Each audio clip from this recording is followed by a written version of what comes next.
Bonjour à tous et bienvenue sur Hebdo Foot, la chaîne qui parle de foot une fois par semaine. Aujourd'hui on se retrouve pour le 3e épisode de la saison 2 de la rubrique Mercato. Donc pour tous les nouveaux, la rubrique Mercato c'est ma série où je récapitule chaque semaine les dernières infos transferts.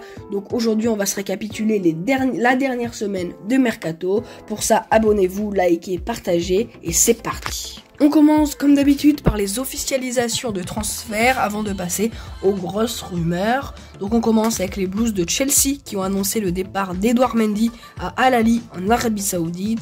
L'Inter qui a également annoncé le départ de Milan Skriniar sans signature au PSG serait proche. Azpilicueta qui a rejoint l'Atlético de Madrid.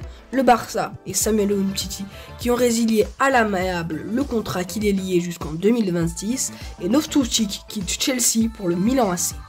On continue avec l'entraîneur italien Francesco Farioli qui a été nommé entraîneur de l'OGC Nice, Cesc Fabregas qui a annoncé sa retraite sportive, Marcus Thuram qui a signé également à l'Inter pour 4 ans, l'OL a annoncé le départ de Moussa Dembélé, Yuri Tielemans a signé à Aston Villa, Timothy Weah a signé à la Juventus pour 12 millions d'euros, Dominique Szoboszlai signe à Liverpool pour 70 millions d'euros. C'est aussi le cas de Sandro Tonali qui rejoint Newcastle pour le même prix. Il devient le joueur italien le plus cher de l'histoire.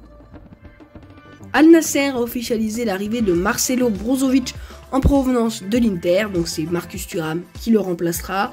Toujours en Arabie Saoudite, Steven Gerrard est le nouvel entraîneur d'Al Ettifaq. Kai Havertz est enfin arrivé à l'Emirates Stadium. Et les dernières infos, au moment où je tourne, c'est pas encore officiel, mais Luis Enrique a dû être présenté à 15h aujourd'hui par le PSG. Le Racing Club de Strasbourg et l'AS Monaco qui ont nommé leur nouvel entraîneur. Pour le Racing, ce sera Patrick Vieira après son expérience en Première Ligue à Crystal Palace. Et pour Monaco, ce sera Adolphe Hutter qui sera sur le banc. Donc voilà, ça c'était pour les infos, les grosses officialisations, bien sûr, je veux pas tout dire, mais voilà, donc maintenant on va passer aux rumeurs. Là également, je vais parler des grosses infos. Donc on commence avec Arsenal qui devrait enfin signer Declan Rice et Tottenham Madison dans les prochains jours. Le Real serait sur le point d'annoncer la prolongation de plusieurs joueurs, dont Vinicius et Eduardo Camavinga. Manchester United et Chelsea ont scellé un accord pour le transfert de Mason Mount de 63 millions plus 6 millions de bonus selon plusieurs médias anglais. On continue avec Lucas Hernandez qui est arrivé à Paris pour signer son contrat. L'officialisation serait imminente. Le Bayern qui s'est déjà mis d'accord avec l'international sud-coréen Kim Min-jae. Les Bavarois vont payer sa clause libératoire d'environ 50 millions d'euros. Pulisic serait entre l'AC Milan et l'OL. Sid Kolasinac va quitter l'OM pour l'Atalanta selon Di Marzio. La star lensoise Seko Fofana va s'engager pour 3 saisons à Al Nassr. Ce ne serait qu'une question de jours. Le président de l'Inter a confirmé les rumeurs de Manchester United pour André Onana et Joao Félix serait dans le viseur du Paris Saint-Germain pour renforcer le secteur offensif, mais Randal Kolo Muani reste la priorité. Et excusez-moi, là aussi j'avais oublié quelques infos, c'est Al Nassr qui s'intéresse à David De Gea en fin de contrat à United, le Real qui pourrait passer à l'attaque pour Alphonso Davies, et les deux dernières c'est Man City qui vise désormais Frenkie de Jong pour renforcer son milieu de terrain, après avoir réussi le transfert de Matteo Kovacic la semaine dernière. William Saliba devrait prolonger son contrat à Arsenal, selon, encore une fois, plusieurs médias anglais.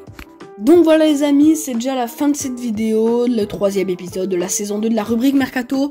Nous on va se retrouver encore une fois mercredi prochain à 19h pour un nouvel épisode. Pour ça, abonnez-vous et activez la cloche pour ne pas rater la vidéo dès sa sortie. Elle marche assez bien ces vidéos, mais n'hésitez pas à exploser la barre de pouce bleu, à partager. Voilà, vous n'êtes pas nombreux à le faire et dès que quelqu'un le fait, ça soutient énormément. Donc vraiment, n'hésitez pas à le faire. On est dans les temps, environ 5 minutes, ça prend pas trop de temps à écouter pour vous. J'essaye de vous récapituler une semaine en 5 minutes.